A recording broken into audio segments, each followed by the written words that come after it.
Hello guys, this is Richard Ritz TV and welcome back to my channel. But before I start the devotional guys, I would like to shout out the following person on our channel na napunta rito at nag-join sa devotional. Shout out and God bless to Francis Canoy, Miriam Moreno,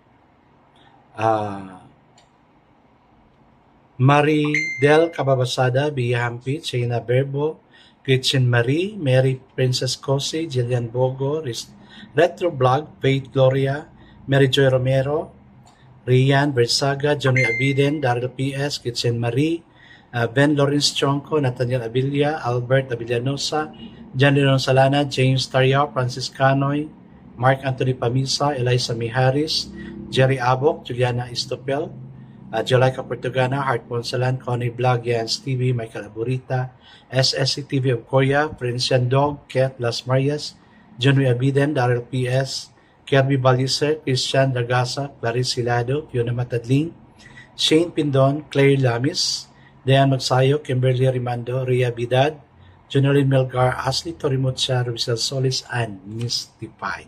Shoutout na rin sa mga hindi nakisabay na manood sa devotional but still napunta pa rin dito para manood at makinig sa devotional. God bless us all guys.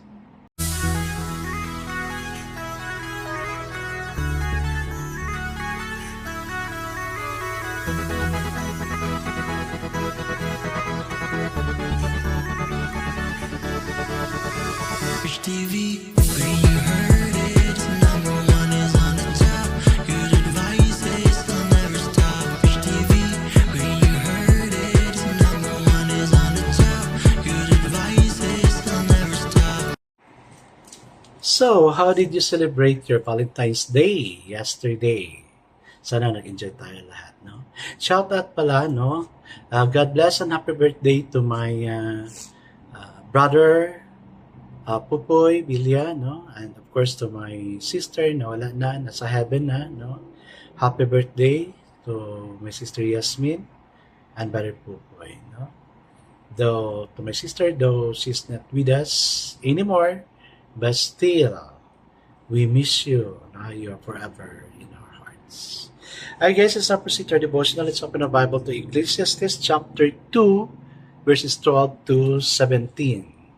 Guys, bumalik ako sa the Devotional Study Bible. No? So, still, I'm using the Devotional Study Bible because the words you see is more simplified than that Bible na ginamit ko. Yung bago sana, pero mas simplified to. Okay, the word of the Lord in Ecclesiastes chapter 2, verses 12 to 17 says, this is about wisdom and folly are meaningless. Then I turned my thoughts to consider wisdom and also madness and folly. What more can the king's successor do than what was already been done? I saw that wisdom is better than folly, just as light is better than darkness. The wise man has eyes in his head, while the fool walks in the darkness. But I came to realize that the same fate overtakes them both. Then I thought in my heart, the fate of the fool will overtake me also. What then do I gain by being wise? I said to myself, to my heart, this too is meaningless. But the wise man, like the fool, will not be long remembered. In days to come, both will be forgotten like the fool. The wise man too must die. Okay guys, let's not pray. Yes, Father God, that's true. The wise and the fool would die, but many times what the wise man is doing is fully being remembered because they have contributed something to the people around them. Lord, teach us to live a wise living, O Lord. We need to depend on you. We're so dependent on you. That's why I pray that you will lead us and guide us. Lord, I pray for this student that they will also become wise and so with my friends na mga YouTuber nandito ngayon.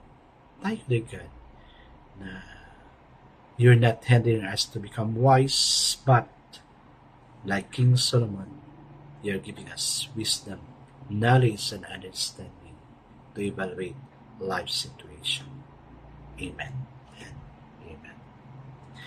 The focus verse for this evening, guys, is found in Ecclesiastes chapter 2, verse 15, and it says, I said to myself, as is the fate of the fool, it will also befall me. Why then have I been extremely wise? So I said to myself, this too is vanity. No? Kasi everything kay King Solomon is vanity. No? Vanity sa kanya. Kasi the wisest man in the world, the richest man in the world, at king, kasi parang everything is in him. So the title of our devotion for this evening, guys, is Who Will Remember? It was time for the funeral to begin, but no one was there except for the lawyer, the funeral director, and me. The lawyer stepped forward and handed me an envelope containing a check for my services. But this is not necessary, I said. I don't even know the man. What difference does that make? Came the tart reply. Apparently, no one else did either. This man has spent his life on himself. He had never married. He had lived alone. He had saved his money and died a wealthy man. He never knew the joy of sharing what he had earned with others. The auspicious arrangement showed that someone had planned ahead, but no one really knew the man. No one was close to him. No one confided in him, and he allowed no one close to him as a friend. He had not carried people, and in the end, no one really cared about him. What are the things for which you will remember? Sa akin, of course, I'm so confident na people will remember me kasi, of course, I have done goodness also to people around me, to my family, to mga youth na ngayon naging parents na rin, and even still to the youth and my students, my colleagues.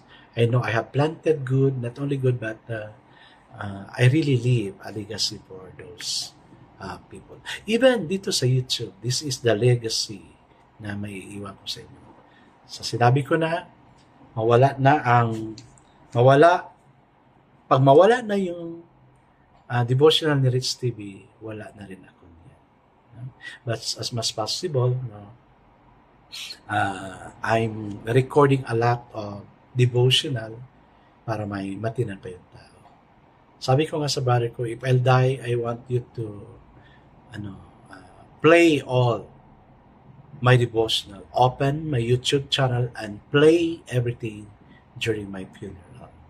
So yan, at least naririnig pa rin ng mga tao kung ano yung sinasabi ko. So that's the legacy. Then, second question, whose life is different, really enriched because of you? Well, marami na. Buhay pa nga ako may nagpapasalamat.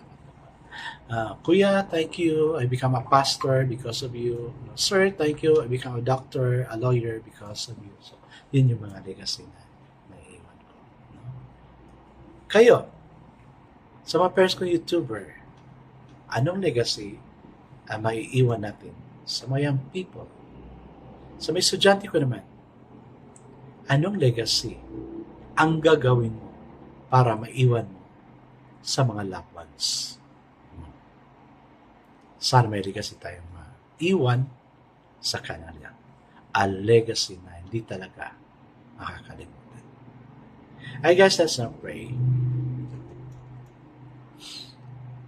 Father God, the final results of our lives will be written in what we did for people.